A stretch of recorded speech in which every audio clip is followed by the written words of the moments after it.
Saudara, pertama kalinya usai gencatan senjata April lalu, Iran menyatakan kini terlibat perang skala penuh dengan AS. Kita bahas bersama peneliti senior Indo-Pacific Strategic Intelligence, ada Mbak Aisyah Kusuma Sumantri. Selamat malam, Mbak Aisyah.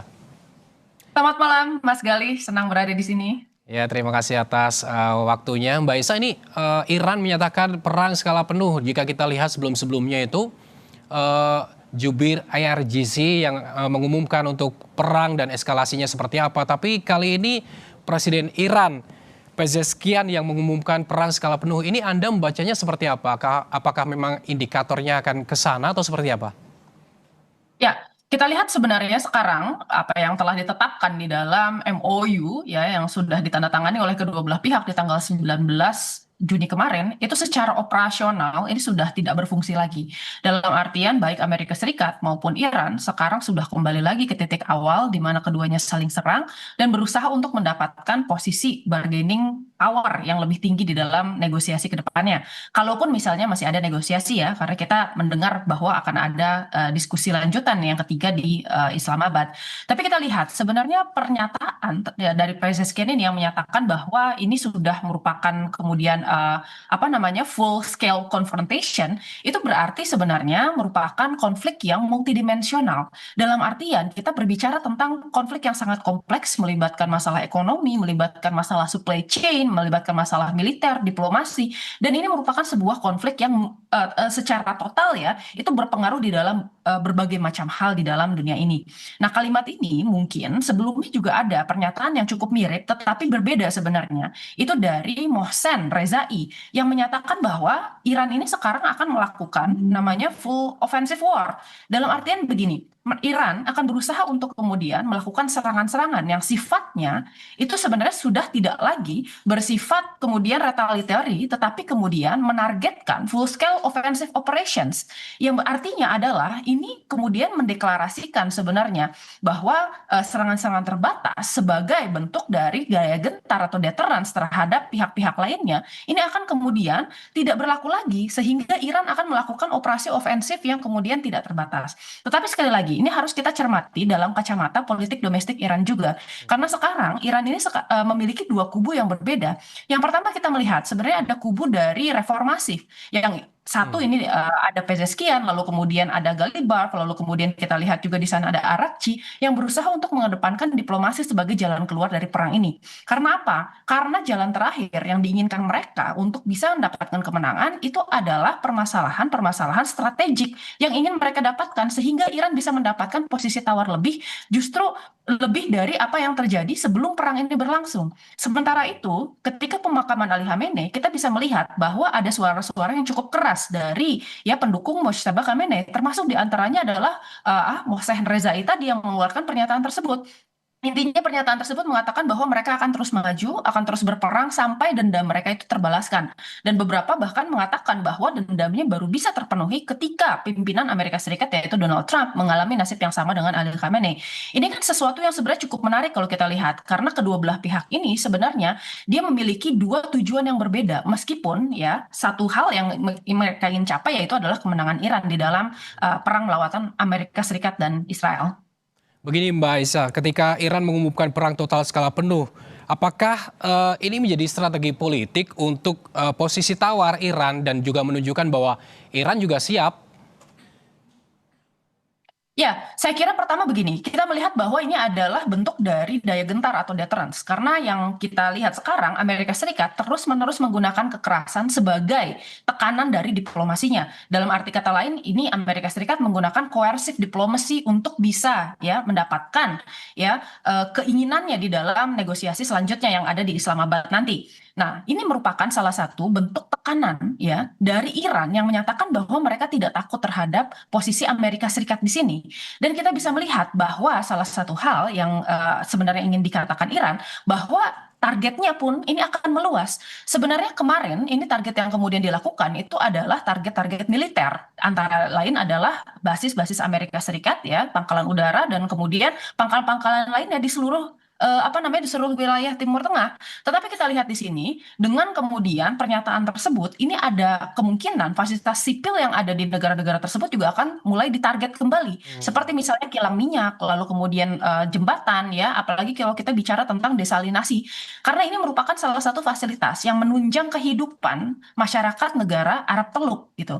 Dan kita melihat bahwa dengan adanya pernyataan tersebut, sebenarnya ini menunjukkan indikasi bahwa adanya breakdown of diplomacy. Dalam artian apa? Sebenarnya selama ini Iran ini kan berusaha untuk memiliki itikat baik untuk bisa bernegosiasi dengan Amerika Serikat. Akan tetapi ketika kita melihat bahwa ya ceasefire ini atau kemudian gencatan senjata ini disertai dengan kemudian naval blockades atau kemudian blokade laut, ya, dan kemudian kita melihat tekanannya semakin besar, dan apa yang kemudian dilakukan oleh Iran pada akhirnya juga direspon oleh Amerika Serikat dengan blokade ulang, gitu.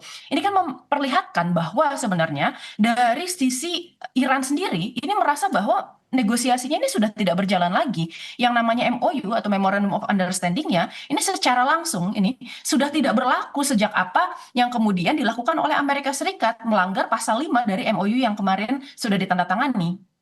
Baik, Sa, jika kita melihat bahwa serangan saling balasan yang kemarin sempat dilakukan bahwa AS juga melakukan sampai 10 malam serangan ke Iran itu tujuan ataupun lokasi serangannya kan memang di fasilitas-fasilitas militer di Iran. Iran pun juga membalasnya di fasilitas AS yang ada di Kuwait, Bahrain. Anda melihat kekuatan militer keduanya itu sampai saat ini seperti apa? Ya, sejauh ini kita lihat keduanya masih memiliki kekuatan militer yang memadai untuk bisa melanjutkan peperangan. Tetapi ada beberapa hal yang perlu kita cermati. Pertama, dari segi Iran, saya rasa sebenarnya Iran ini memiliki kekuatan angkatan laut dan angkatan udara yang sebenarnya masih cukup kuat. Meskipun Amerika Serikat sudah mengklaim bahwa 30% diantaranya itu sudah dihancurkan, tetapi kadang-kadang kita lupa bahwa center of gravity dari kekuatan Iran itu adalah misil-misil yang ditembakkan oleh Iran, ya, baik itu dari yang jarak menengah maupun jarak dekat, gitu. Dan kita tahu bahwa Iran ini memiliki kemampuan, ya, untuk stockpiling yang cukup kuat dan cukup cepat, gitu, dibandingkan dengan Amerika Serikat.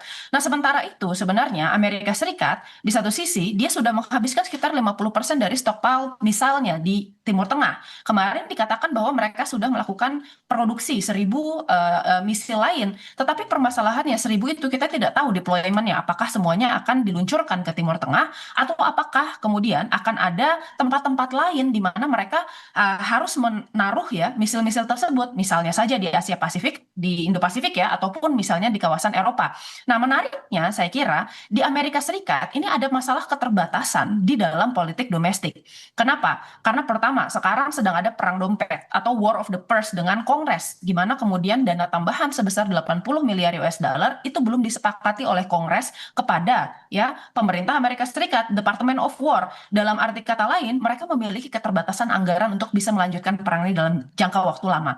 Yang kedua, masalah tekanan dari politik domestik. Karena sebenarnya War Power Resolution itu sudah diterbitkan sebulan yang lalu dan Donald Trump hanya memiliki waktu 60 hari, ya, untuk bisa menarik kembali pasukannya sampai ke Amerika kembali. Nah, 30 hari tambahan itu dimungkinkan, ya, kalau misalnya seandainya 60 hari itu tidak tercapai, gitu. Tapi permasalahannya dalam jangka waktu yang sempit itu, saya bertanya-tanya apakah kemudian Amerika Serikat bisa mendapatkan tujuan objektifnya, ataukah, ya, Amerika Serikat akan memanfaatkan klausel di MOU bahwa MOU ini bisa diperpanjang tanpa batas waktu. Nah, ini yang cukup menarik, ya, karena kita berbicara tentang tidak hanya kemampuan militer saat ini saja, tetapi kemudian bagaimana, ya, daya tahan dari kedua negara dalam melangsungkan operasinya ini bisa berlangsung dalam jangka waktu yang lama. Untuk Iran, dia mau berlangsung berapa dekade pun dia tidak masalah karena ini merupakan existential crisis untuk mereka. Kalau Amerika Serikat menang, maka kemudian yang dipertaruhkan adalah kelangsungan dari rezim mullah yang saat ini berkuasa. Tetapi untuk Amerika Serikat, saya rasa potensi kelelahan dari segi political will, apalagi kalau misalnya seandainya Demokrat ini memenangkan pemilu nanti di bulan November, itu jauh lebih besar dibandingkan dengan apa yang kemudian dialami oleh Iran. Terakhir yang juga menjadi menarik ini jika Presiden Iran mengatakan akan perang total skala penuh. Sementara di sisi lain jubir Kemenlu Iran juga mengatakan membuka untuk diplomasi. Ini sebetulnya strategi seperti apa yang dilakukan Iran untuk, ya, mengalahkan AS dalam tanda kutip? Saya kira strateginya cuma satu, membuat AS kelelahan secara ekonomi dan kemudian secara politik. Karena kita tahu sebenarnya yang paling membahayakan bagi AS di sini itu adalah waktu.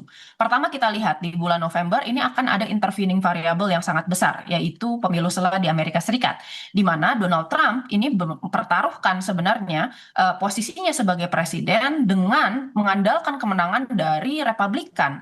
Apabila nanti di pemilu selah Demokrat itu berhasil menguasai Kongres, yang terjadi adalah di sini kita lihat ada kemungkinan terburuk bagi Donald Trump. Pertama, dia akan menjadi presiden tanpa power di Amerika Serikat dan dengan mudah Kongres ini bisa kemudian memakzulkan ya apa namanya kebijakan-kebijakan yang diusulkan oleh Donald Trump. Yang kedua, ini kita bicara tentang impeachment karena Donald Trump memulai perang ini tanpa legitimasi yang jelas pertama dan kemudian ada kasus-kasus lain seperti Epstein Files yang menunggu untuk kemudian dibicarakan di permukaan. Jadi sebenarnya stake dari Donald Trump di pemilu selah ini sangat besar gitu. Nah, permasalahan lainnya adalah permasalahan ekonomi karena harus dipahami bahwa Selat Hormuz itu tetap mengandung sekitar 20% dari total perdagangan energi dunia. Dan juga kita bicara misalnya tentang Bab el Mandeb yang tadi kita sudah tonton cuplikannya di mana kemudian Houthi menyatakan bahwa mereka akan melakukan blokade terhadap Arab Saudi dan bahkan mungkin terhadap negara-negara lainnya di kawasan Bab el Mandeb.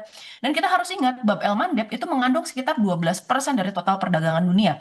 Dikombinasikan di antara kedua itu, maka ini akan menyebabkan sebenarnya economic disaster bagi dunia internasional. Dalam arti kata lain apa? Apa yang dilakukan Amerika Serikat untuk bisa menyakiti Iran itu akan menyakiti seluruh dunia, terutama aliansi-aliansi Amerika Serikat, proksi-proksinya yang ada di negara Teluk dan kemudian negara Asia dan bahkan negara Eropa. Jadi saya rasa sebenarnya waktu di sini bermain sangat penting. Dan kalau ditanya siapa yang saat ini paling dirugikan oleh waktu, itu adalah Amerika Serikat. Karena tadi permasalahan kelelahan dana, lalu kemudian politik dalam negeri, dan kita juga bicara tentang kemudian bagaimana ya pemilu selah itu akan berlangsung di bulan November. Tapi khususnya kita melihat di sini yang kita Baik. prioritaskan ini adalah diskusi kembali. Semoga nanti ya mereka bisa melakukan sebenarnya pertukaran informasi lalu kemudian confidence building measure sehingga terjadi deeskalasi yang memungkinkan negosiasinya untuk bisa berlangsung. Baik, terima kasih Mbak Esa Kusuma Sumantri. Semoga kita juga berharap bahwa diplomasi ini ataupun diplomasi damai ini bisa segera terjadi supaya tidak mempengaruhi kondisi global dan juga Indonesia pada saat ini. Terima kasih kembali Esa Kusuma Sumantri, peneliti senior Indo-Pacific Strategic Intelligence telah bergabung bersama kami. Baik, terima kasih Mas Gali.